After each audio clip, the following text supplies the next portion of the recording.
continua tiene que se brindan a los docentes del subsistema educativo estatal, a través de los 26 centros de maestros distribuidos en el Estado de México. Mediante un trabajo colaborativo y con valores, la Subdirección de Formación Continua brinda un servicio que es un eslabón más en la continua preparación de los docentes, con el objetivo de fomentar el desarrollo de capacidades, con humanismo, transparencia y eficacia de nuestros maestros mexiquenses. La formación continua situada es el proceso continuo de mejora de larga duración, que favorece la comprensión de la profesión de los docentes y los directivos, para ir más allá de las acciones simples de capacitación y actualización individual, que se hacían a través de la transmisión de información externa y que se imponía a los actores escolares y educativos, de tal forma que en este nuevo enfoque se mira al docente como sujeto y no como objeto de formación. La formación continua situada promueve la reflexión sobre la práctica en el aula, la escuela y la comunidad educativa, para identificar sus fortalezas y sus limitantes, a fin de que los docentes, en forma colaborativa, se hagan más conscientes, no solo de lo que hacen, sino del por qué y para qué lo hacen. La Subdirección de Formación Continua ha desarrollado múltiples acciones formativas situadas con valor USICAM en el periodo de enero a septiembre de 2023, las cuales han presentado los siguientes resultados: 14,467 en cursos, 365 en intervenciones formativas y 100 en talleres, dando un total de 14,941 docentes que accedieron a una acción formativa. Actualmente, se tienen acciones en desarrollo de la formación continua situada, desde la Subdirección de Formación Continua, en las que se tienen 4,617 docentes inscritos, en 120 grupos de intervenciones formativas distribuidos en los 26 centros de maestros, con 12 distintas intervenciones formativas. En perspectiva, la Subdirección de Formación Continua se encuentra trabajando en distintas acciones de formación, acordes con la nueva escuela mexicana, que ponen a disposición de la comunidad docente y directivos con diversas temáticas, entre las que destacan las relacionadas con la pedagogía digital, la perspectiva de género e inclusión, la prevención y atención de la violencia sexual, la reconstrucción de la comunidad, las habilidades socioemocionales y la evaluación formativa en el aula, así como las propuestas de mejoreo. Subdirección de Formación Continua.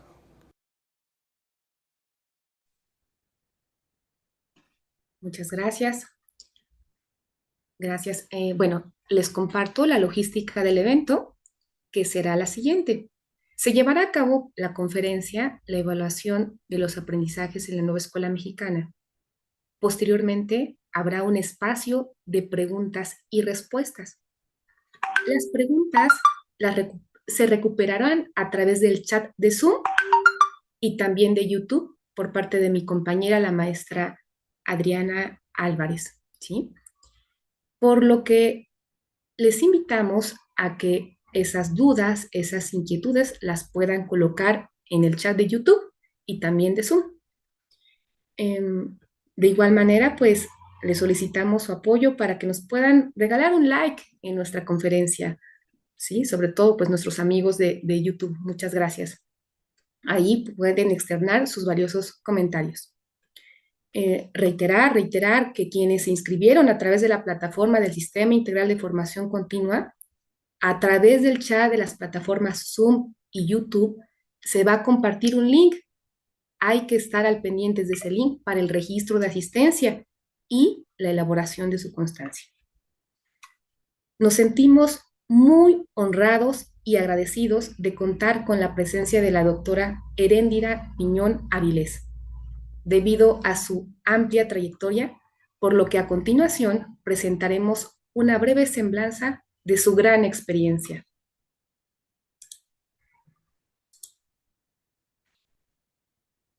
La Subdirección. Doctora Heréndira Piñón Avilés, conferencista nacional e internacional. Orgullosamente mexicana, apasionada de la educación.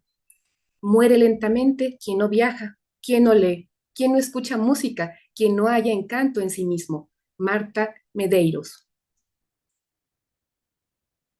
Profesora normalista egresada de la Escuela Nacional de Maestros, licenciada en Pedagogía con 6 posgrados en Educación, entre los que destaca el doctorado en Ciencias de la Educación por el ICEM y docente de Educación Primaria y Secundaria. Actualmente es supervisora en la Zona 3 de secundarias en el Estado de México, presidenta de la Red Nacional de Capacitadores en Educación, RENACED.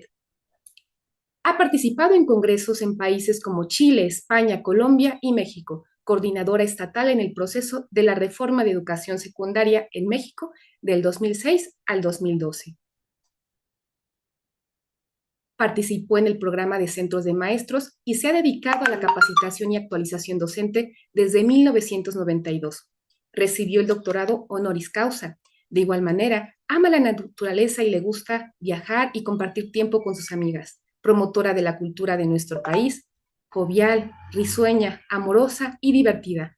Ella es la doctora Heréndira Piñón Avilés. Hola, ¿cómo están? Un gusto saludarles a todas, a todos.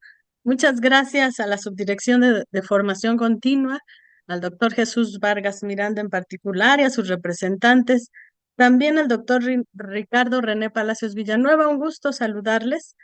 La doctora Susi Regalado, que me invitó en esta ocasión, y a todo el personal, el equipo del Centro de Maestros de Teotihuacán, así como a los 26 coordinadores de los centros de maestros del Estado de México, de los cuales pues yo siento que formo parte, ¿verdad? Porque están en mi historia de vida. También a los 36 supervisores escolares, a los 12 coordinadores de área de la región Zumpango, muchas gracias por estar aquí, y a todos los que nos escuchan a través de las redes sociales, de Facebook, de YouTube, y aquí en la sala de Zoom. Muchas gracias por estar el día de hoy aquí. Hoy les voy a compartir un poquito sobre las reflexiones sobre este tema de la evaluación formativa, que para muchos pues no es nuevo el tema, porque es un tema que hemos estado trabajando durante varios años, tratar de darle un enfoque diferente a la evaluación. Sin embargo, la manera muy particular en que lo retoma la nueva escuela mexicana también tiene sus especificidades. Entonces, bueno, vamos a platicar un poquito de esto. Les comparto mi presentación. La presentación está en PDF y se les va a compartir a través del correo que ustedes registraron en su participación, y también en el Facebook lo van a subir en los sitios de la Subdirección de Formación Continua. Y bueno, como ya nos decía la maestra Rosalidia y las personas que tomaron la palabra antes que yo, este tema es muy importante porque estamos ahorita en vísperas del trabajo de la tercera sesión de Consejo Técnico, que será dedicado a la evaluación de los aprendizajes, pero también porque normativamente estamos cerrando nuestro primer periodo de evaluación, que es el primer trimestre en educación básica. Entonces, bueno, sobre eso van algunas reflexiones que yo espero les sean útiles para el trabajo que se hace en cada uno de los colectivos docentes, en cada una de las escuelas de preescolar, primaria y secundaria de nuestra entidad, y de otras entidades que también nos están viendo a través de las redes sociales. Bueno, pues primero quisiera reflexionar sobre lo que hemos heredado de la escuela tradicional. O sea, la escuela tradicional nos ha dejado muchas herencias y nos tiene un poco atrapados en esa forma de hacer las cosas en la educación básica. Ese currículum que hemos tenido durante tanto tiempo, que es academicista, fragmentado, abstracto y alejado de la realidad, que a veces los mismos niños, los padres, los maestros se preguntan: ¿y para qué sirve que aprendan este contenido? A veces eso nos hace que nos aboquemos solamente a cumplir con los temas del programa y no logremos profundizar ni articular con lo que sucede en la vida cotidiana de las niñas y los niños. Además de que hemos tenido por mucho tiempo una visión técnico-instrumental del docente, a que se le entregaba un programa, y ese programa, que estaba prescrito y organizado a nivel central, lo tenía que terminar, lo tenía que aplicar, lo tenía que acabar en el aula. Y muchas veces el docente carrereado, yo recuerdo cuando teníamos que evaluar cada mes, y entonces nos iban dando un seguimiento en lo que se denominaba el avance programático y entonces teníamos que ir carrereados porque todos los temas no se alcanzaban a ver. Muchas veces era agobiante para el docente y más cuando las propuestas curriculares empiezan a incrementarse para ir en cuanto a contenidos, para ir atendiendo esos problemas que nos agobia como humanidad.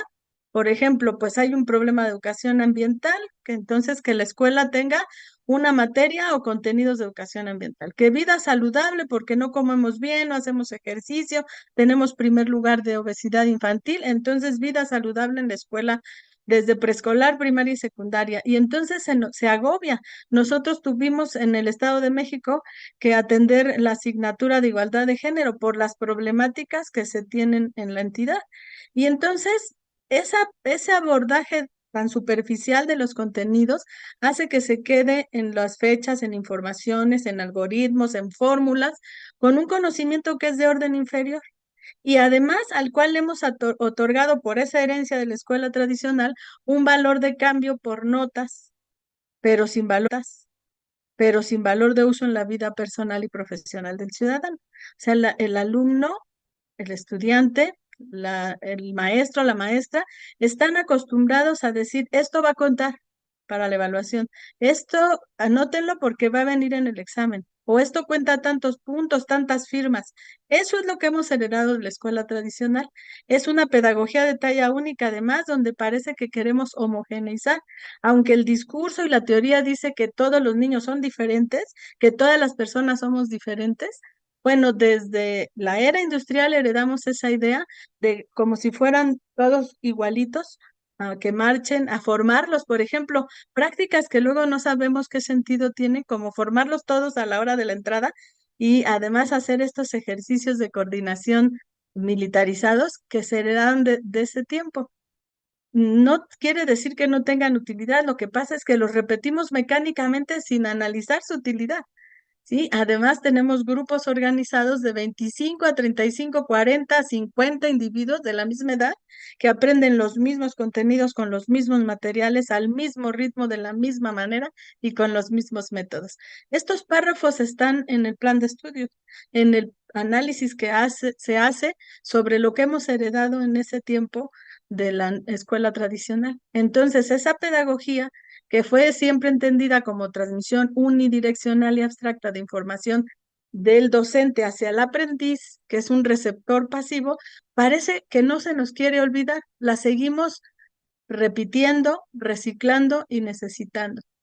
También la organización del espacio, del tiempo, los agrupamientos de los aprendices en la nueva escuela eh, convencional, que porque se trató de que fuera irse modificando, pero esa escuela heredada pues de la época industrial se vuelve como algo antagónico y desfasado respecto a las posibilidades y exigencias de lo que ahora se pretende en los nuevos escenarios de aprendizaje.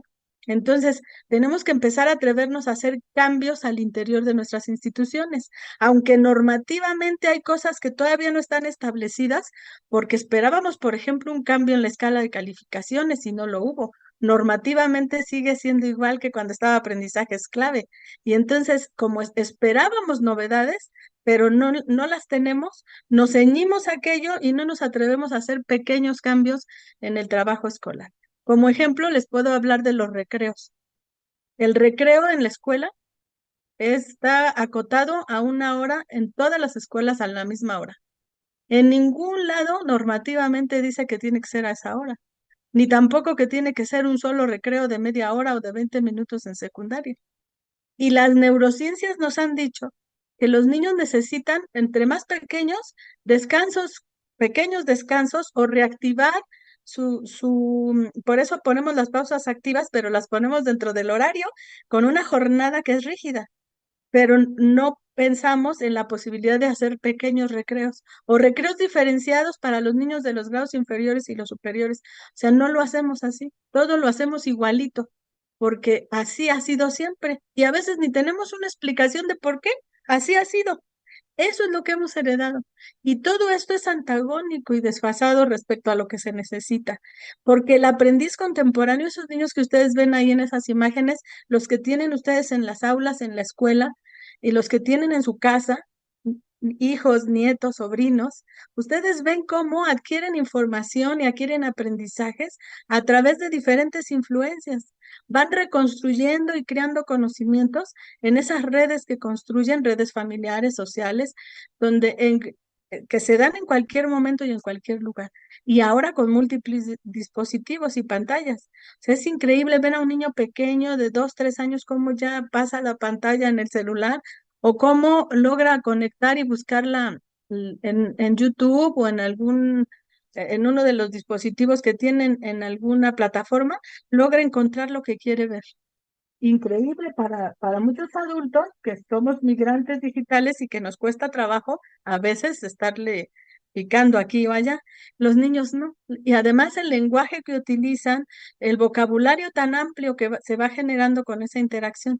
Claro, hay niños que no tienen acceso a esto y otros sí. Por eso la escuela tiene que diversificar sus formas de atención, porque no todos los niños tienen el mismo ambiente educogénico en sus formas de crianza, ni tampoco las mismas posibilidades de interactuar. El tercero constitucional nos dice, tenemos que impulsar o promover la formación integral del educando.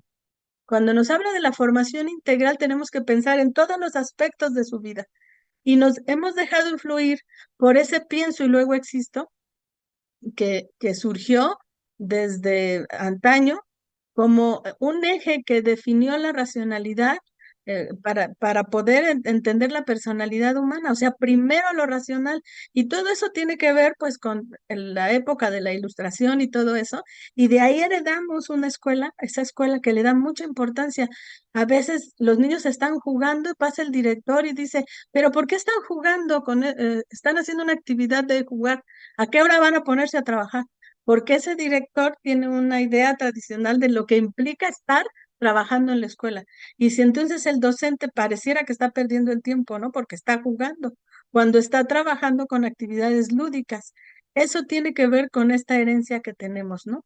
Y sí, claro, la racionalidad es uno de los componentes fundamentales de la personalidad humana, pero no es el único y no puede ser excluyente, porque eso desencadenó ese dualismo que separó la mente y el cuerpo, la razón y las emociones, el consciente y el inconsciente, el trabajo manual dado para unas personas y el trabajo mental para otros privilegiados, ¿no?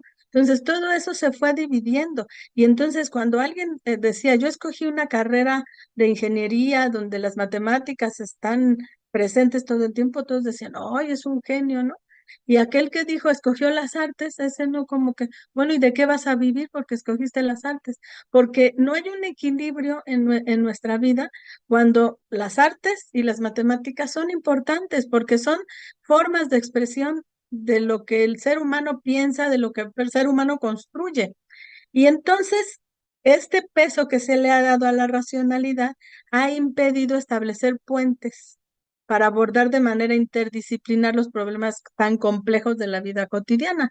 Esos puentes le toca hacerlos a la escuela, en el trabajo de la escuela. Y no los hemos podido construir porque el maestro de matemáticas está metido o a la hora de matemáticas en su jornada porque le preocupa su jornada. Una de las preguntas que ahorita tenían muchos de los docentes es, oiga, ¿y cómo va a estar la carga horaria en preescolar y primaria? ¿Cuántas horas de matemáticas? ¿Cuántas horas de ciencias? O sea, no nos preocupemos por eso, porque lo que nos tiene que ocupar ahorita es la formación integral, el desarrollo de los proyectos, el trabajo en la vida relacionado de la vida escolar con la vida cotidiana.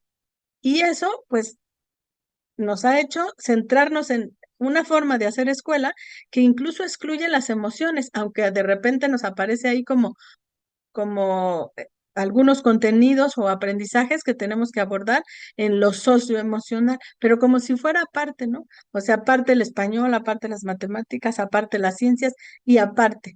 Incluso Francesco Tonucci, que es un pedagogo italiano, en una viñeta de esas que hace, porque también es caricaturista, él se firma como Fato en las caricaturas, y en una viñeta que puso a un niño que la maestra le estaba dando 5 cápsulas de matemáticas a la semana, como medicinas, ¿no? Con los frascos, 5 cápsulas de español y 2 de artes y 2 de educación física no le vaya a hacer daño, ¿no? No se vaya a empachar con tanta educación física o tantas artes. Eso es lo que no hemos logrado equilibrar. Y nosotros tenemos que atrevernos a hacer cosas diferentes en la escuela para tratar de darle ese equilibrio. Por eso necesitamos una escuela diferente, que es el segundo tópico que hoy quiero abordar. Aquello que hemos heredado de la escuela tradicional lo tenemos que ir deconstruyendo, porque la era de la información que ahora tenemos requiere ciudadanos que sean capaces de entender ese mundo tan complejo, ese incremento exponencial de la información que los bombardea. No, nosotros estamos preparando niños, niñas, adolescentes que van a desarrollar profesiones, habilidades, técnicas que aún no se inventan. Ni siquiera sabemos cómo se van a llamar esas carreras que ellos van a estudiar y ahorita están en nuestro preescolar o en tercero de primaria con nosotros. Entonces, la mayoría de esas actividades profesionales a las que se van a dedicar los ciudadanos cuando terminen su enseñanza formal, ni siquiera se han inventado y nosotros los estamos preparando para este momento en las profesiones que conocemos. Y si tú quieres ser médico, pues tienes que poner atención en esto. Y si tú quieres ser ingeniero, y no tenemos esa posibilidad porque no sabemos lo que va a suceder. Entonces, la escuela ha trabajado más con respuestas, con planteamientos en donde el niño toma esas pildoritas de conocimientos y nosotros nos dedicamos a enseñar la respuesta correcta, incluso a decirles el camino. Recuerden estos planteamientos en el cuaderno, donde se le pone un problema al niño y pone datos, operaciones, la fórmula, o datos, fórmula, operaciones y resultado, ¿no? Y lo tiene que hacer así sistemáticamente porque esa es la forma en que le enseñó el maestro. Y luego de repente el papá le quiere apoyar y le dice, es que a mí cuando me enseñaron esas divisiones que tú estás haciendo, a mí me enseñaron que no se le ponía la resta abajo, pero el maestro las quiere con la resta abajo. Y entonces, si la operación el niño puede hacerla mental, yo le estoy exigiendo que la haga de la manera en que yo le enseñé. Y lo que tengo que hacer en lugar de enseñarles respuestas correctas es enseñarle a preguntar las cuestiones adecuadas para entender y conformar ese mundo en el que ahora vivimos. ¿Sí? Actualmente es lo que tenemos, o sea, el niño observa lo que sucede a su alrededor y se pregunta cosas. Y sobre esas preguntas que nosotros tenemos que hacer que emerjan, es que tenemos que trabajar en la escuela. Actualmente la inteligencia emocional también está avanzando muchísimo, exponencialmente, y las nuevas tecnologías parece que van a reemplazar algunas actividades y funciones mecánicas que normalmente hacía nuestro cerebro izquierdo. Las neurociencias nos han enseñado que tenemos la posibilidad de desarrollar algunas actividades mecánicas y eso se puede sustituir por las máquinas. Cualquier trabajo o la mayoría de ellos que se fundamenta en rutinas, que se puede expresar en un conjunto de reglas, va a ser sustituida por la tecnología. Entonces, pero la educación no. El trabajo que hace el maestro, que es un trabajo con las y los estudiantes, no puede ser sustituido por máquinas, porque el maestro es el que conoce a su alumno, el que sabe cuando su alumno está triste, cuando el alumno no comió o viene desganado, cuando no durmió, cuando tiene un problema. El maestro es el que sabe eso y de eso tiene que echar mano a la hora de trabajar con sus estudiantes y a la hora de empezar a trabajar en la construcción de esa nueva escuela mexicana que no está hecha. O sea, la nueva escuela mexicana por primera vez no es un modelo ya construido que nos dicen tú opéralo, sino es algo que estamos construyendo entre todas y todos. Una escuela diferente que estamos construyendo para poder lograr aprendizajes diferentes en nuestros estudiantes que realmente sean vivenciales. El plan de estudio en torno a todas estas nuevas necesidades, desde que fue publicado, nos plantea la noción de aprendizaje y comunidad como pilares que sustentan esa estructura formal del currículo. Desde el principio, en este planteamiento de los ejes y los campos formativos, los ejes articuladores y los campos formativos, poniendo en el núcleo a los niños, niñas y adolescentes y a la comunidad, nos está proponiendo el logro de ciertos rasgos de identidad, que son los rasgos del perfil de egreso, o rasgos comunes de aprendizaje que tenemos que lograr entre todos, preescolar, primaria y secundaria, y nos los está poniendo ahí para que los tengamos como referencia. Nosotros tenemos que ver cuando leamos esos rasgos, cómo le vamos a hacer para ir logrando desde la contribución de preescolar, primaria y secundaria a que se alcancen esos rasgos del perfil de egreso. En el actual orientaciones que ya están ahorita difundiéndose, ya están en la página de la SEP para la sesión del 24 de noviembre, en la parte introductoria dice que el plan y los programas de estudio de la nueva escuela mexicana constituyen un currículo integrado en el que los contenidos de las disciplinas se relacionan a través de esos ejes articuladores. Y eso es lo que vincula el saber y el conocimiento con situaciones de la realidad. Si no estamos partiendo de situaciones de la realidad, no estamos logrando construir la nueva escuela mexicana. Tenemos que partir de lo que sucede, que hay una plaga en la jardinera del preescolar y los niños observaron que hay una plaga, vamos a ver por qué se hace una plaga, qué tipo de gusanitos son, vamos a cantar la canción del gusanito y vamos a hacer ejercicios caminando o arrastrándonos como gusanitos y con ese pretexto vamos a averiguar cómo es que se puede atacar esa plaga. Porque en la calle hay una plaga también o hay muchos perros callejeros, con eso vamos a trabajar.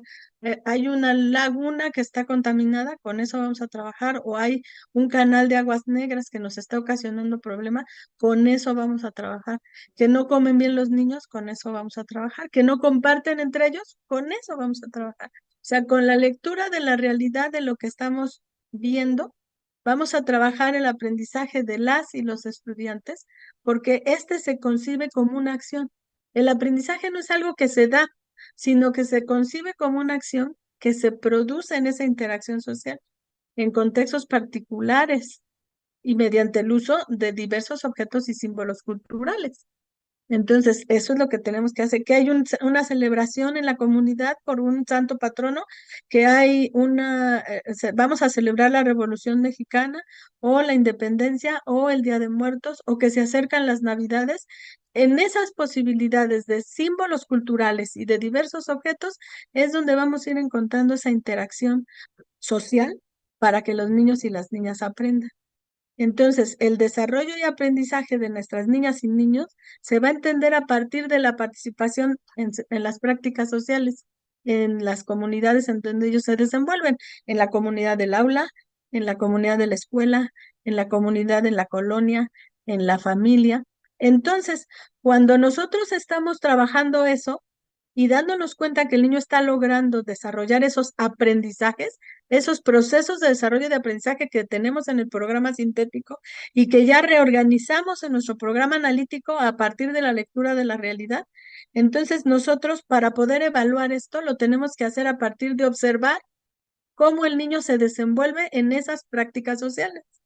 Entonces, si el niño modificó, por ejemplo, sus hábitos a la hora de alimentarse, porque trabajamos un proyecto de alimentación y empezó a tomar más agua simple, ya no lleva el juguito porque ya él mismo le dice a la mamá que le ponga agua simple, ese es un avance. Y si el niño aprende a argumentar, a decir por qué está haciendo eso, esa es la evidencia de su aprendizaje. Y eso es lo que yo tengo que ir valorando junto con el niño. El niño tiene que aprender porque se tiene que hacer responsable de su proceso de aprendizaje desde pequeñitos. Tenemos que ayudarle a que aprenda a decir qué aprendió, qué logró, qué antes no sabía y que ahora ya sabe y qué ha incorporado en su vida. Y entonces esa forma de expresarlo, que puede ser verbalmente, a través de la escritura o a través de dibujos o a través de la selección de aquellos trabajos que fue haciendo y que él decide que eso muestra lo que aprendió, es la manera en que nosotros podemos irlo llevando a la reflexión sobre lo aprendido y también a la metacognición. Eso es lo que tenemos que tomar en cuenta, porque la educación, la escuela en sí misma no es un espacio aislado de la comunidad y lo hemos aislado.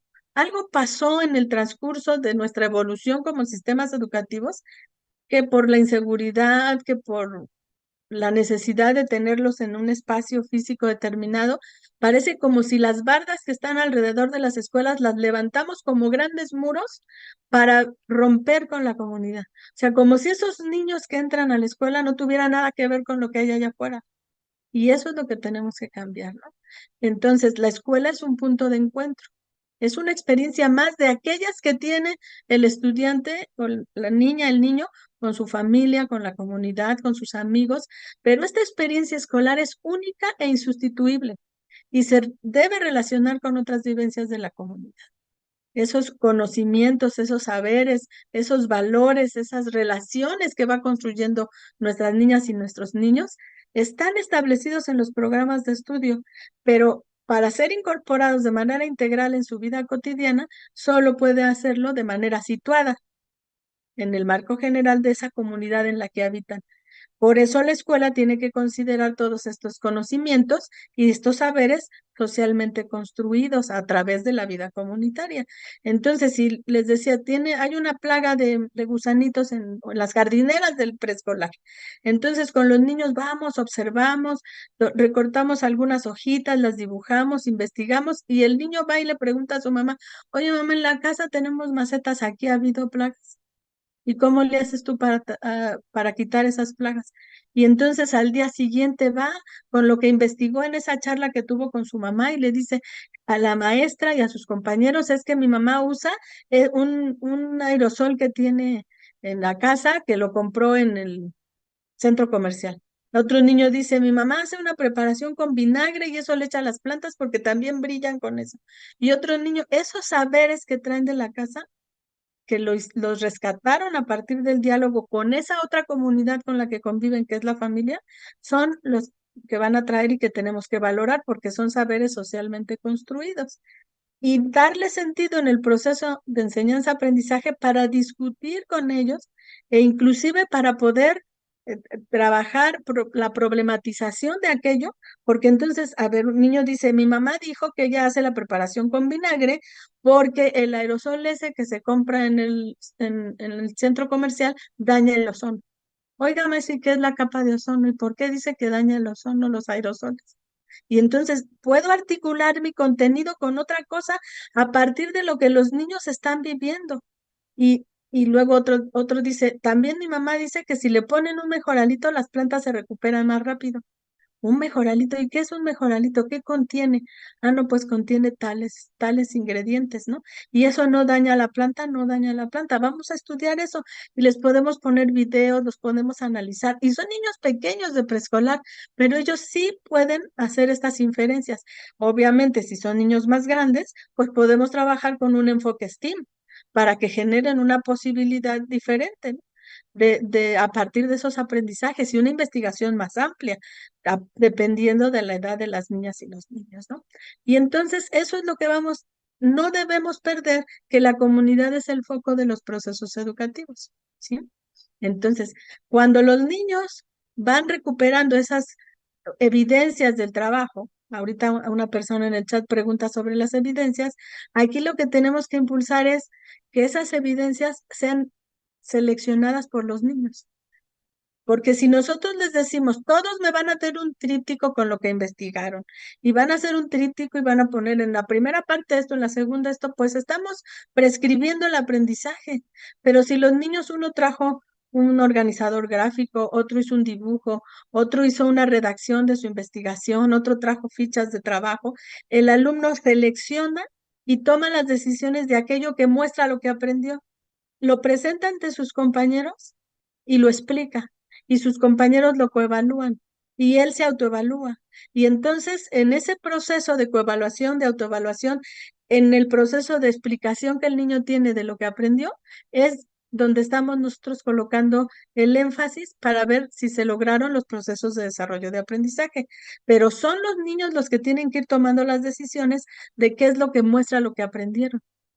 Tenemos que quitarnos la idea de contabilizar. Así me entregó el tríptico, le pongo palomita. Así me entregó el cuestionario, otra palomita. O le pongo firmas o le pongo sellos. Y luego cuento cuántas firmas, cuántos sellos y con eso lo convierto en un número que es la calificación. Eso es lo que tenemos que eliminar. ¿Nos va a costar trabajo? Pues sí, ahorita estaban todos angustiados porque no sabían porque como están trabajando los proyectos, unos dicen apenas llevo 2 proyectos, otro dice yo llevo 4, otro dice yo apenas estoy empezando el primero porque no nos poníamos de acuerdo, y así están en ese proceso de ir aprendiendo a hacer el trabajo escolar de manera diferente. Y entonces muchos dicen, es que yo no tengo muchas evidencias.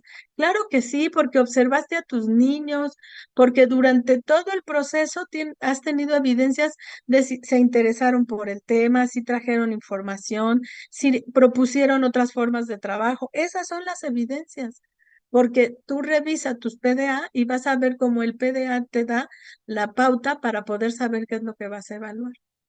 Incluso Paulo Freire, en Pedagogía de la Autonomía, que es un texto muy interesante de él, dice que tendríamos que establecer una intimidad necesaria entre eso que curricularmente nos pone el programa y la experiencia social que ellos tienen como individuos. Esa intimidad y esa posibilidad de conexión, de eso que platica por las tardes con sus amigos, de lo que vio en el programa de televisión o de lo que está viendo en el TikTok, por ejemplo, que también es un elemento muy socorrido para los chavos, entonces, o para los niños pequeños, o sea, los niños pequeños ven YouTube, ven TikTok con una facilidad, y entonces eso que les deja compite de alguna manera con lo que está en la escuela, ¿no? Entonces, tenemos que ver cómo hacerle para establecer esa intimidad necesaria, esa posibilidad de entender la comunidad territorio como el espacio en el que se construye y se transforma continuamente el ser humano a partir incluso de la interrelación humana. Si ustedes recuerdan, tenemos 8 principios que fueron planteados para la nueva escuela mexicana, que son desde el documento primerito, aquel que se llamó Orientaciones y Principios Pedagógicos de la Nueva Escuela Mexicana, del 2019. En esos 8 principios está, por ejemplo, esta posibilidad de generar la identidad con nuestro país, o la honestidad, ese es otro de los principios, o también está la posibilidad de desarrollar el pensamiento crítico. También está la interacción con el medio ambiente. Entonces, todos esos elementos están ahí presentes para poder construir el aprendizaje como una experiencia formativa en todo momento, dentro y fuera de la escuela, con la familia y en la colonia, en la entidad y con la comunidad más amplia, que es nuestro país y el mundo. Y entonces la escuela tiene que ser esa posibilidad de conexión, como está en este dibujo aquí en medio, de todo eso que sucede en lo cercano y cotidiano y en el mundo más grande, ¿no? Para que el alumno disfrute el aprendizaje como experiencia formativa, ¿sí? Y entonces las evidencias para poder evaluar eso son aquellas posibilidades que el niño presenta.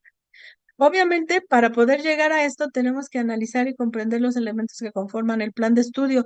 Lo vamos a ir modificando poco a poco. No se trata de que en este primer trimestre ya somos todos evaluadores con un enfoque formativo y ya cambiamos nuestra forma. Sí, estamos apenas en un proceso de aprendizaje, así que no se desesperen. Y directivos, supervisores, asesores que acompañan a los colectivos, tampoco les exijan en este momento que la modificación sea repentina. Estamos construyendo.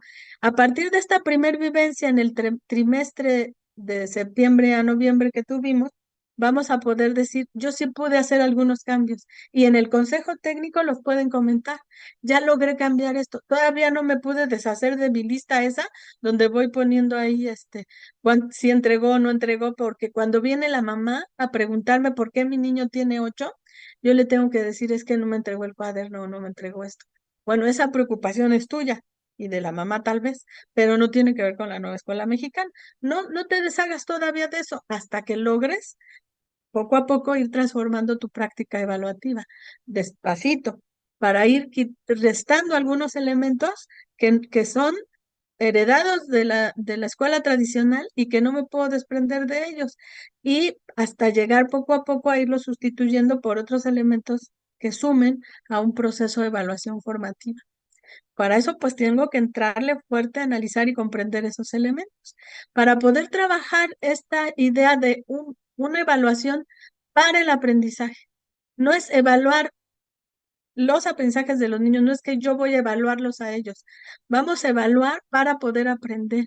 Y el reto está en cambiar nuestras prácticas evaluativas para hacerlas congruentes con estas propuestas de aprendizaje situacional, autónomo y autorregulado, que permiten el desarrollo de esos conocimientos, habilidades, actitudes que los estudiantes van a poner en práctica de acuerdo a esas necesidades que exigen los tiempos actuales. Son los alumnos los que van a desarrollar esta habilidad para resolver problemas. Y nosotros tenemos que poner los ambientes necesarios para enfrentarlos a esos problemas en diferentes circunstancias, a lo mejor lo más parecido a la realidad o a lo mejor hipotético, porque va a depender de las situaciones que se presenten. Por ejemplo, si vamos a trabajar un tema que les interese a ellos como los animales en peligro de extinción, pero no tenemos la manera de trabajar eso de manera directa porque no los podemos llevar a observar animales en peligro de extinción porque se dificulta en donde estamos a salir para hacer eso. Bueno, pero podemos usar videos, podemos trabajar con imágenes y podemos averiguar qué tenemos en el contexto cercano. Yo trabajo en Tecama y ahí en Tecama tenemos, por ejemplo, a Santa María de Joloapan, así se llama, sí. Ahí, tenemos el cultivo de es Santa María Ajoloapan, perdón, el cultivo del ajolote. Así como en Xochimilco o en la UAM se hace el cultivo del ajolote, también en Santa María Ajoloapan se hace el cultivo del ajolote. Y si tenemos ahí niños que de Santa María van a nuestras escuelas y ellos no saben que ahí se hace eso, y el ajolote es un animal en peligro de extinción, tan preocupante que se extinga como las abejas. Entonces, si eso lo tenemos ahí en nuestra área, tenemos que trabajarlo para que los alumnos y las alumnas puedan comprender ese mundo en el que viven, pero no para adaptarse a él, porque esa es otra falacia de que queremos formarlos para que se adapten al mundo y aprendan a vivir en sociedad. Eso data también de esa idea de los pilares de la educación, de los 4 pilares de la educación, que muchos los traemos a colación, pero que ya están rebasados. La misma UNESCO ha planteado ya otras posibilidades para el aprendizaje que no tienen que ver con los 4 pilares de la educación, porque mucho de este tiempo se hablaba de la adaptación del ser humano al mundo en el que vive. Y actualmente lo que necesitamos es que logre ser consciente de su posibilidad como agente transformador del mundo en el que vive. Y que él con los conocimientos, las habilidades y las actitudes que va logrando, los valores, esas interacciones sociales en donde está logrando los aprendizajes, él sepa que puede cambiar su interacción con el medio ambiente, puede cambiar su interacción con los demás seres humanos, puede cambiar su forma de ver a los demás y a las demás, porque esa forma de ver a las personas, de ver al otro, a veces es influida por el contexto cercano. Ahorita tenemos una tragedia en el país con la muerte del magistrade.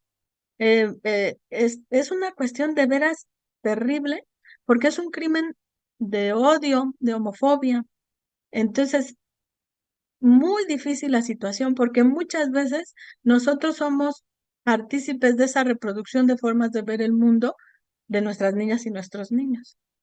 Recuerdo hace apenas menos de un año, un grupo de maestros se acercaron a mí para plantearme que en la escuela había un maestro que era de la comunidad LGTB y el día de que se celebra la marcha del orgullo LGTB, ese día él puso la bandera en el salón.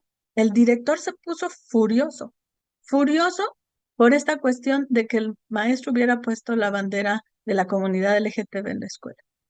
Y entonces le dijo que si no la quitaba, le iba a levantar un acta administrativa, porque no cambiamos nuestra mentalidad. No tenemos la posibilidad de abrir nuestra mente y decimos, eso no es científico, eso es ideología y nada más. La escuela es ideología. El aprendizaje es ideología, claro que sí, pero tenemos que ser conscientes de que hay diferentes formas de ver las cosas y no por que yo la veo de una manera, los demás tienen que ver esa misma manera las cosas. Entonces, tenemos que ir cambiando nuestra mentalidad y analizar el perfil de egreso para poder ver qué es lo que nos propone el plan de estudio y si en nuestro contexto ese perfil tiene pertinencia, ¿cómo lo podemos significar? ¿Qué significado adquiere y cómo podemos contribuir en nuestro nivel educativo a lograrlo? Si tenemos claro lo que queremos que aprendan nuestros estudiantes a partir de ese perfil de egreso. Cada enunciado del perfil de egreso tiene un significado importante, pero ese significado se aterriza o se le da sentido de manera diferenciada de acuerdo al contexto, ¿sí? Por ejemplo, reconocer que son ciudadanas y ciudadanos que pueden ejercer su derecho a una vida digna, es diferente. En una comunidad oaxaqueña donde hay matriarcado, por ejemplo, a una comunidad de la Ciudad de México, o de Catepec, por ejemplo, donde tenemos triple alerta de género.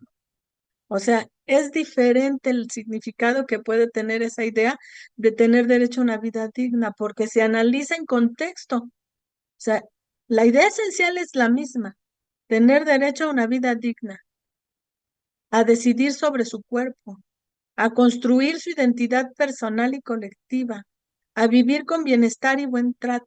Es completamente diferente en cada contexto porque tiene que ver con las interacciones que en ese contexto se dan, ¿sí?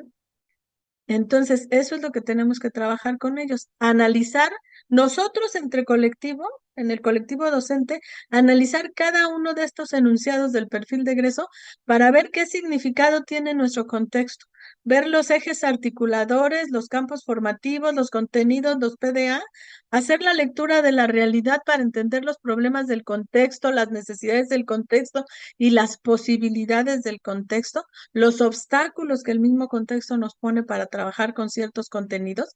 Por ejemplo, hay contenidos que son difíciles de trabajar en determinada comunidad. Los tengo que trabajar de manera diferente. Este que les mencionaba, por ejemplo, de la sexualidad.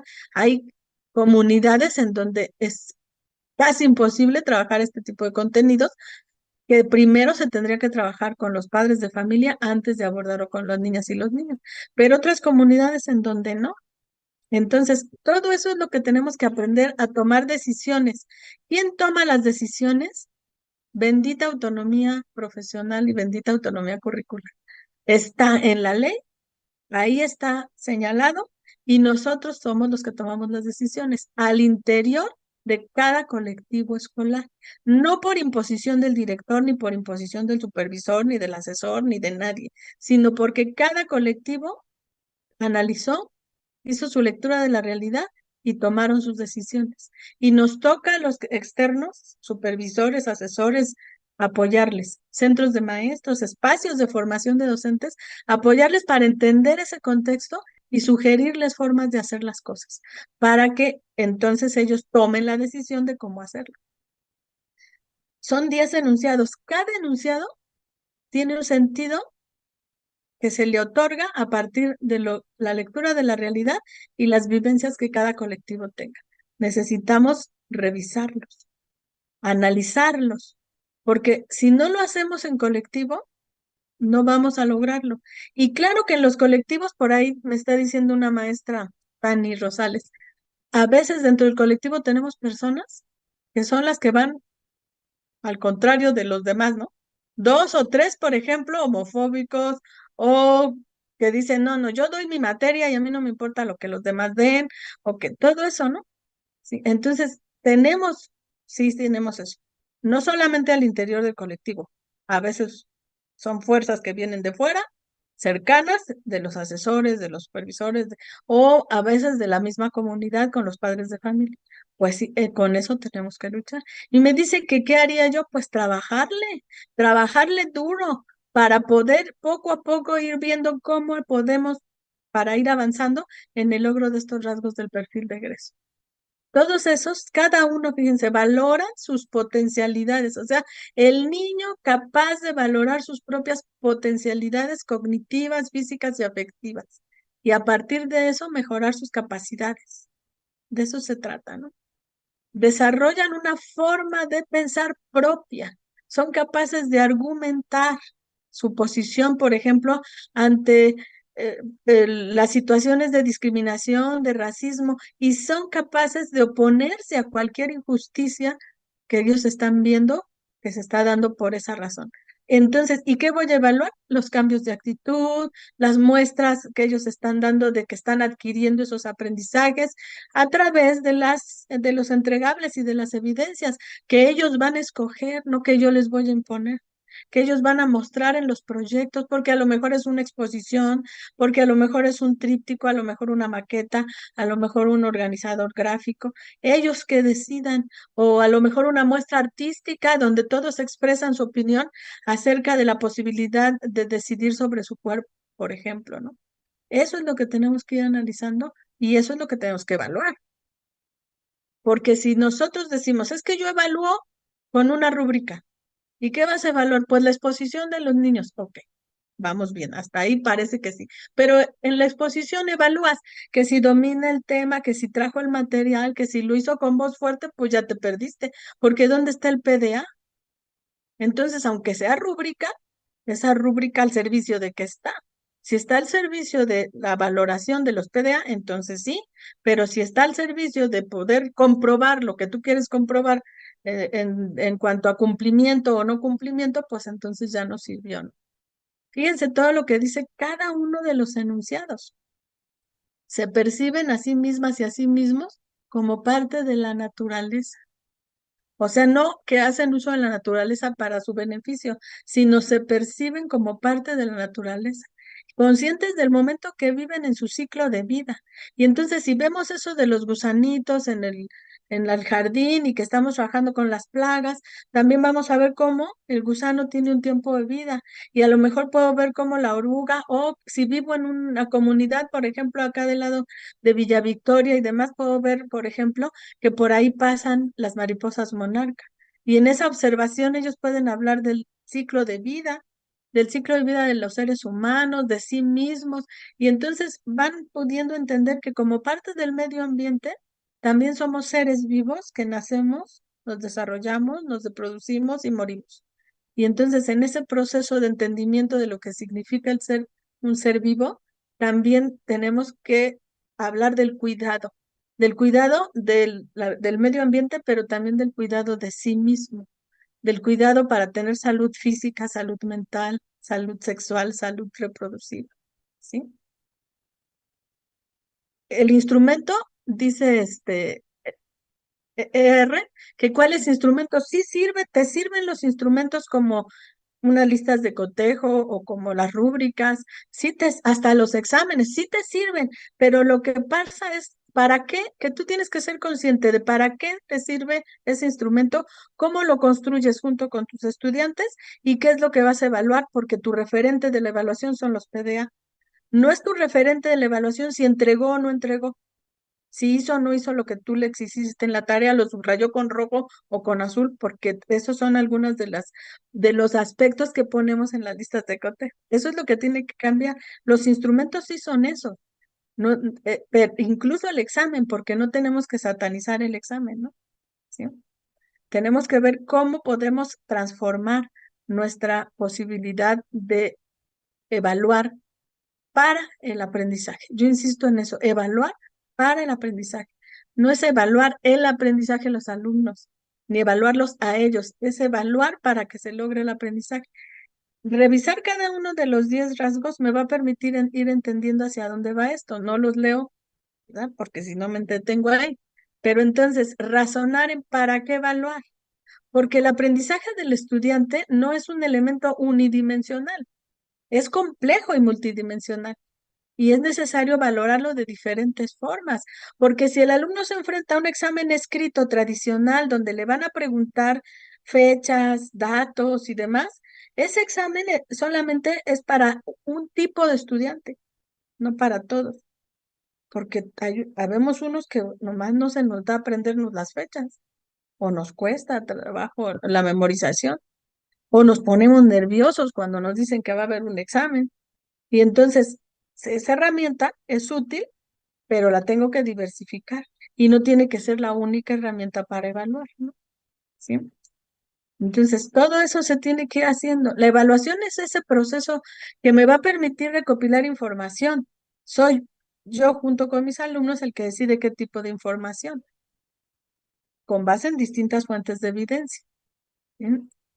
Derek, desde 1977, Derek Ronchi dijo que evaluar es un intento de conocer a la persona, conocer al estudiante. Y Rebeca Nijovic es otra persona que habla mucho de evaluación. Ella dice que ahondar en la evaluación es considerar también las emociones, también los valores y los criterios de inclusión y exclusión. O sea, por ejemplo, algo que es muy excluyente es el cuadro de honor. El cuadro de honor por sí mismo segrega, por sí mismo es excluyente, no es inclusivo, porque solamente están ahí los que logran cumplir con las expectativas de la escuela, de los maestros que están colocando esos dieces y demás. Hay niños que aprenden a navegar en ese mundo y esos niños son los que tienen esos dieces. ¿Sí recuerdan cuando les dieron las laptops a los niños de los 3 primeros lugares en los grupos de sexto, secundaria y en la prepa? Bueno, yo conozco un niño que tiene 6 laptops de los 6 años que duró ese programa con Erubiel. Siempre él. Los otros nomás veían pasar la laptop. Y muchos dirán, es que es su esfuerzo, es que él se esforzó y se lo ganó. Ah, ok, ahí, esa es una idea. Pero si yo me coloco en la idea de que yo soy el docente y lo que tengo que hacer es poner el piso parejo, la equidad significa otra cosa. O sea, está bien que su esfuerzo y se lo gane, pero no es por ahí. Entonces no me toca poner ese tipo de estímulos, porque el cuadro de honor lo que hace es segregar solamente unos niños. Hay otros de 8 que incluso pueden demostrarse mejores aprendizajes que los de 10. Pero el de 10 lo que aprendió fue cómo tenía que entregar las cosas para lograr el 10. Y eso es lo que tenemos que cambiar, ¿no? Tenemos que estar conscientes de qué, cómo, con qué y para qué evaluamos. Y hay que preguntárnoslos en el consejo técnico, a ver, ¿qué evaluamos? Para que todos tengamos claro que lo que evaluamos son los logros de aprendizaje, no las entregas. Esos PDA que queremos, ¿cómo lo evaluamos? ¿Con qué instrumentos, con qué herramientas? ¿Qué lograste cambiar en tus instrumentos y qué lograste cambiar en tus herramientas? En tu forma de evaluar, ¿sí? ¿Cómo lo hacemos? ¿Con qué lo hacemos? ¿Para qué lo hacemos? ¿Para mejorar los aprendizajes de los alumnos o para poner un número? O sea, ese número hay que tratar de borrarnos de la mente la idea de que evaluar es para poner ese número y separar las nociones de evaluación y calificación. Nosotros, porque nosotros la arrastramos esas concepciones y lo que estamos haciendo es reproducir esas formas de evaluar en el aula, en la escuela, y la tenemos que ir eliminando poco a poquito de nuestra mente. Cuando dejamos de prometer puntos, de cuantificar entregas, de poner firmitas y sellitos por las entregas, cuando logremos ir separándonos de eso y que el alumno con alegría diga, es que hoy aprendí esto, hay técnicas, por ejemplo, el ticket de salida, que tiene que ver con que 3 o 4 de los niños nos digan qué aprendieron hoy, o lo dibujen, o lo expresen como ellos quieran expresarlo. Otro día otros y otro día otros, ¿sí? Ese tipo de estrategias sirven para evaluar. Que trabajemos más la coevaluación y la autoevaluación. Por ejemplo, en una exposición que van a hacer los niños como producto final de un proyecto en donde se involucraron todos.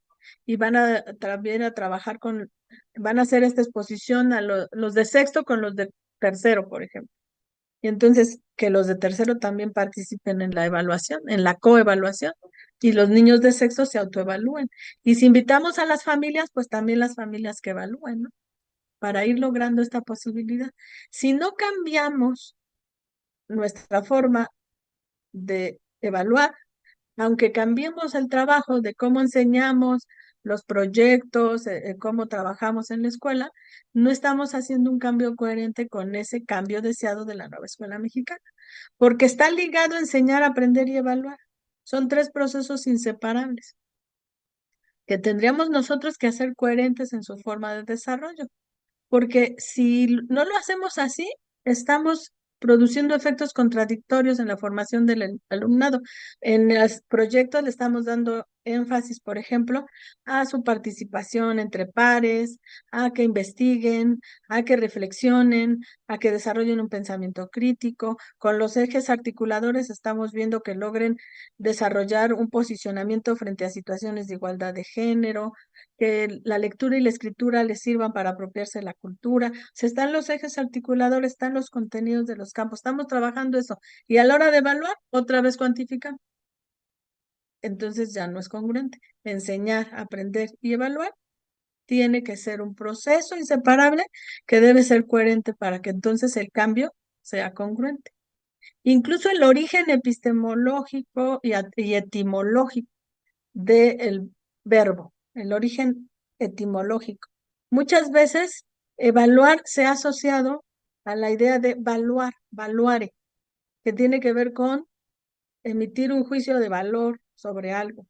Esa es la acepción que hemos usado tradicionalmente, pero en una asociación con otro origen de la palabra, en inglés, por ejemplo, assessment significa esa posibilidad de evaluar y viene de otro verbo, del verbo latino asidere, que significa sentarse con. Y entonces, a ver, evaluar ya no es lo mismo que valorar o emitir un juicio de valor, sino es derivado de assessment, que tiene que ver con hacerlo con el alumno. Entonces, la evaluación es algo que hacemos con y para los estudiantes y no a los estudiantes. ¿Sí? En los documentos del plan de estudio dice que la evaluación de los aprendizajes forma parte de ese proceso formativo, en esa relación que se establece entre el docente con el estudiante, pero también con sus otros compañeros, y que el número no refleja el proceso complejo que se desarrolla en el estudiante. Aquí dice una compañera, lo primero que debería cambiar es lo administrativo, y tiene toda la razón. No esperábamos, nadie esperaba que el acuerdo de evaluación fuera el que fue. O sea, así como nos lo presentaron. Todos esperábamos una modificación. Sin embargo, no vamos a esperar a que eso suceda. Tenemos que hacer los cambios nosotros, porque si estamos siendo conscientes de todo esto, de que el número no refleja ese proceso complejo que se da, entonces, ¿cómo vamos a conformar ese número? Pues a partir de todo ese trabajo de evaluación formativa que vamos haciendo y que el niño pueda expresar, o sea, yo tuve un 8 porque me hizo falta reflexionar sobre esto, no logré todos estos aprendizajes y que entonces él solito diga, justifique el por qué tiene el 8 o por qué tiene el 10. De entrada, a mí me parecería que tendríamos que evitar esa idea de la reprobación, pero muchos docentes que están con esa idea de que la reprobación puede ser un arma para poder reprimir y decir, "Ah, es que tú no estás cumpliendo y no te voy, yo como estoy todopoderoso te voy a reprobar". O sea, el docente que piensa que su labor es erigirse en juez y decir tú sí, tú no, tú sí, tú no, así como seleccionar a los alumnos, incluso está contra la ley suprema que es nuestra Constitución. Y a nivel constitucional y a nivel de ley, busquen la definición de docente y van a ver cómo docente es el responsable del proceso de aprendizaje de las y los estudiantes. Y nosotros no nos asumimos con esa responsabilidad. Asumimos que somos el que vigila que el otro esté cumpliendo con lo que yo le mando en la escuela. Y el número que ponemos es un número castigador. Y lo argumentamos a partir de decir no cumplió, no trajo, no entregó. Por eso salió mal. Y ese es algo que nosotros lo hacemos. Eso no tiene que ver con lo administrativo. Que cambien primero lo administrativo, lo tendrán que cambiar en un momento dado. Y Mejoredu tendrá que cambiar su forma de evaluación de ese examen diagnóstico también. Y tendremos que dejar de participar en pruebas estandarizadas, por ejemplo, para seleccionar a los alumnos que ingresan al bachillerato, porque tenemos esa prueba estandarizada, dice Viri, del nivel medio superior, ¿no? Estoy acá con un ojo al gato y otro al garabato. Dice Viri acá en el chat, o sea, ¿qué pasa con esa prueba? Bueno, la aspiración que se está planteando en esta transformación que propone el gobierno está plasmada en el artículo 3º. O sea, la educación obligatoria fue creciendo porque antes era solo primaria, ¿no? Después se hizo obligatorio para secundaria en el 93. Luego ya se hizo obligatorio en 2004 para preescolar. Y así fue ampliando la obligatoriedad media superior en el 12-13. Por ahí se iba haciendo esta ampliación. Actualmente, el artículo 3º marca, incluye la educación inicial y marca la obligatoriedad de la educación básica desde inicial hasta secundaria y la medio superior. Así dice el artículo 3º.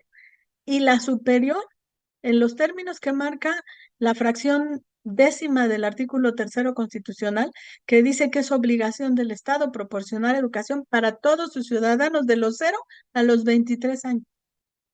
Entonces, si el Estado asume esta idea de educación obligatoria por parte del Estado, tendría que tener suficientes preparatorias para que quepan todos y dejar de ser selectivo en ese proceso. Obviamente, eso está en proceso de desarrollo. Por eso se están poniendo más bachilleratos, por eso se está poniendo más universidades y se está buscando la manera de lograr esa aspiración. En términos de aspiración, ahí está plasmado en los ideales de nuestro artículo 3º. En términos de realidad, de infraestructura, de presupuestos, eso es lo que se tiene que ir concretando. Entonces, por eso tenemos que irlo cambiando. Ahora, ¿qué vamos a cambiar? Lo que podamos en nuestras prácticas cotidianas. Como sea, tenemos que usar la escala de 5 a 10 porque ahí está normativamente, ¿no? Administrativamente. Ok, usemos la escala de 5 a 10, pero en nuestras prácticas cotidianas cambiemos la evaluación. También esto lo dicen las orientaciones que están para la sesión del 24 de noviembre.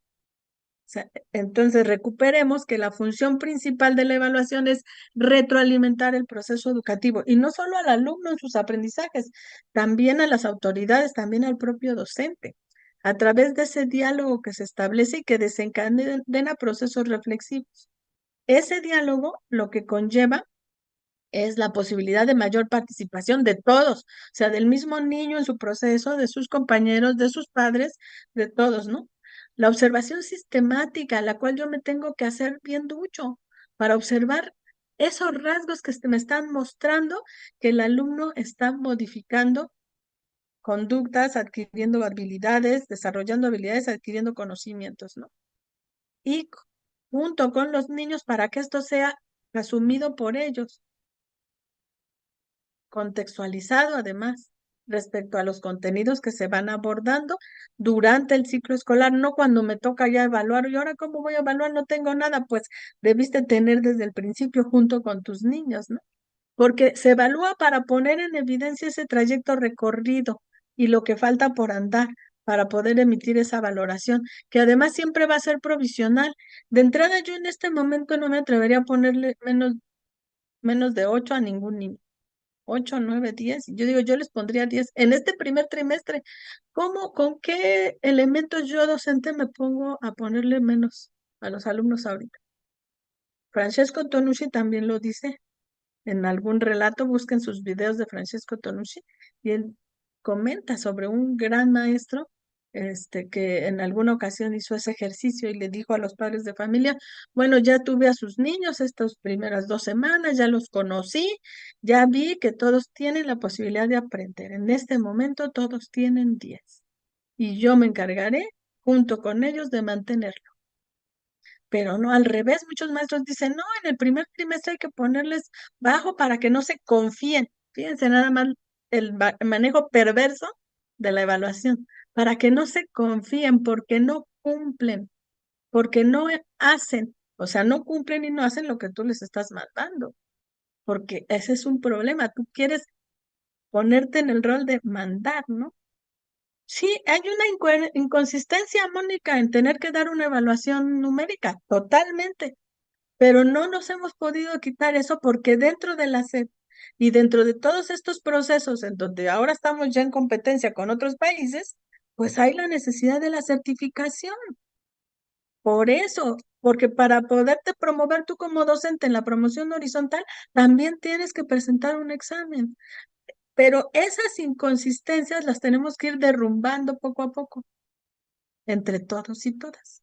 En este momento que hay que cambiar, lo que podamos cambiar al interior de nuestros colectivos y no poner como pretexto esa idea de, es que lo administrativo así dice y entonces pues yo no puedo hacer nada. Sí, sí puedes cambiar tus prácticas evaluativas, la forma en que lo haces en tu colectivo, juntos irse convenciendo de esta modificación y después ir impulsando esa posibilidad de cambio.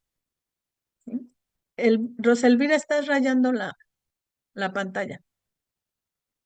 Porfis. Vamos a borrar tus rayas. Eso. Muy bien. Ok.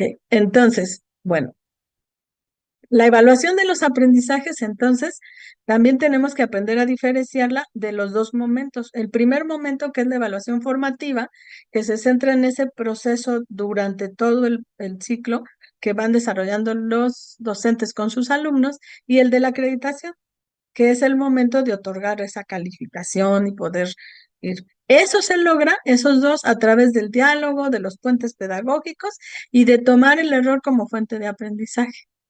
Nos están recomendando recuperar del libro sin recetas para el maestro y la maestra de la fase 5 algunas ideas sobre la evaluación formativa. Ahí nos dice que la evaluación formativa requiere que los infantes asuman el reto que significa aprender a partir de su forma de habitar el mundo.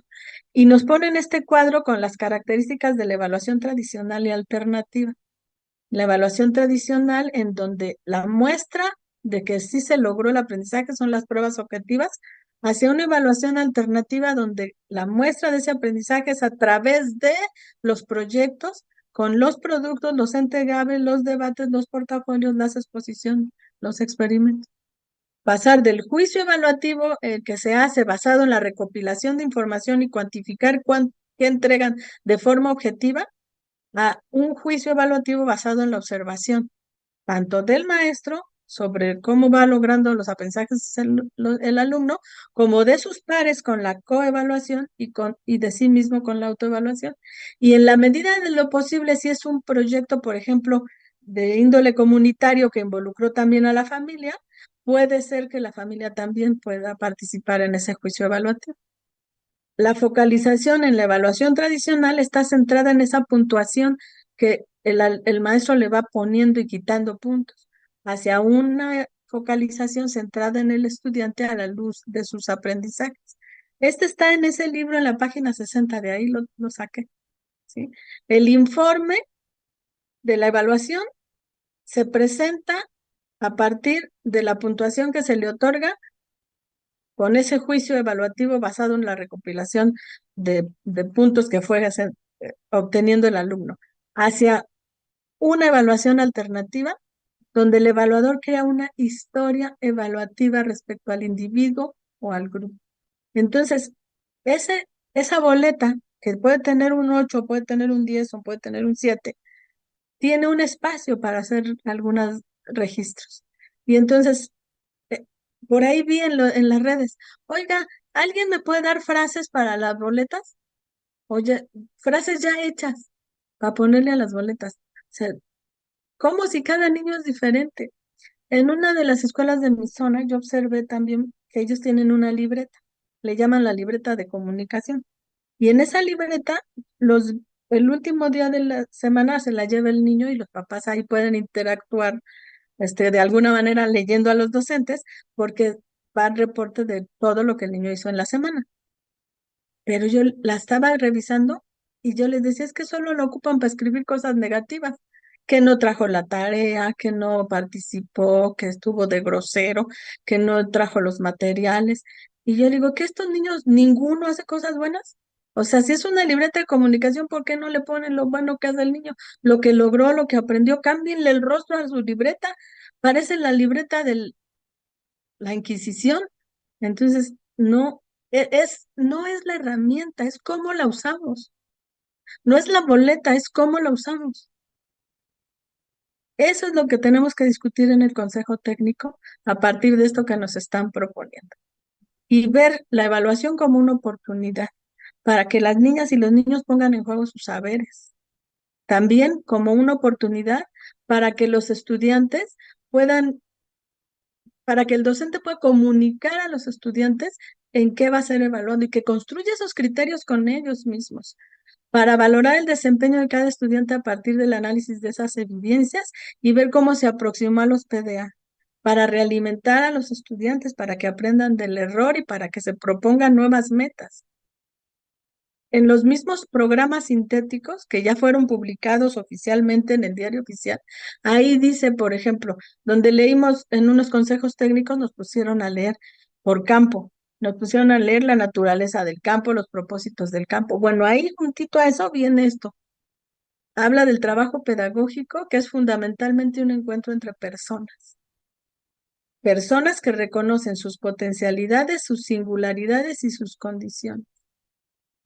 y que esas posibles interacciones están mediadas por múltiples saberes y condiciones materiales de existencia que son diferentes tanto para docentes como para los estudiantes. También se reconoce que el trabajo didáctico es una tarea compleja y requiere pues un cambio de actitud porque requiere un compromiso de todas las personas involucradas, de todas y todos, incluidos los directivos, que a veces parece que son el primer obstáculo. No en todos los casos, tenemos muchísimos, creo que la mayoría, de grandes directivos que impulsan el trabajo en sus colectivos, pero sí tenemos una que otra piedrita en el zapato por ahí que quieren seguir imponiendo su visión y su forma de hacer las cosas y que no permiten esa toma de decisiones autónoma de los colectivos. El aprendizaje tiene que ser esa posibilidad de construcción cara a cara. Entonces, pequeñas cosas que podemos cambiar incluso con el mobiliario. Yo recuerdo también en uno de los sexenios anteriores nos dotaron de unas butacas en el Estado de México que son verdes y que traen acá el logo del gobierno en el respaldo. Pero son unas butacas bien anchas con unas patas anchotas. No caben, no caben más de 20 en un salón de esos que tenemos. Y tenemos 40 y tantos alumnos. Ahí están los papás y los directivos derruchando las patas para que cupieran más.